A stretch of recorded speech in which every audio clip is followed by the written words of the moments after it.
Hello. எப்போ ஸ்கூலுக்கு rain holiday announcement வந்தாலும் ஆஃபீஸ்க்கும் விட்டால் நல்லா இருக்குமே தான் தோணும். எனிவே நம்ம ரெஸ்ட் எடுக்க போகிறதில்ல, குக்கிங் பண்ண தான் போகிறோம். அது அவங்களுக்கும் சேர்த்து பண்ணிட்டா கொஞ்சம் எல்லோரும் கிளம்புனதுக்கப்புறம் ரிலாக்ஸாக எல்லா ஒர்க்கும் பண்ணலாம். நான் பார்த்து படித்து தெரிஞ்சுக்கிட்ட ஒரு சில டிப்ஸ் உங்களோட ஷேர் பண்ணுறேன். எக் பாயில் பண்ணும்போது எப்பவுமே கொஞ்சோண்டு கல்லுப்பு அண்ட் ஆயில் போட்டோம்னா நம்ம கிராக் எதுவும் விடாமல் சூப்பராக ஓப்பன் பண்ணிக்கலாம்.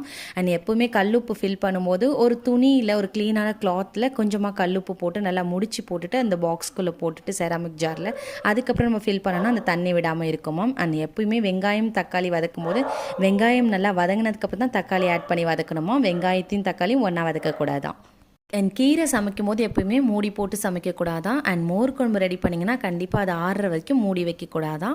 உங்களுக்கு நான் சொன்ன டிப்ஸில் ஏற்கனவே தெரிஞ்ச டிப்ஸ் எதாவது இருந்தால் மறக்காம நம்மளோட கமெண்ட் செக்ஷனில் சொல்லுங்கள். அண்ட் உங்களுக்கு வேறு ஏதாவது குக்கிங் டிப்ஸ் தெரிஞ்சாலும் மறக்காம நம்ம கமெண்ட் செக்ஷனில் ஷேர் பண்ணுங்கள், யூஸ்ஃபுல்லாக இருக்கும். அண்ட் நம்ம டேம் ஷூராக சொல்லலாம், ரெயின் ஹாலிடே அனௌன்ஸ் பண்ணிட்டா நோ ரெயின், கரெக்டாக?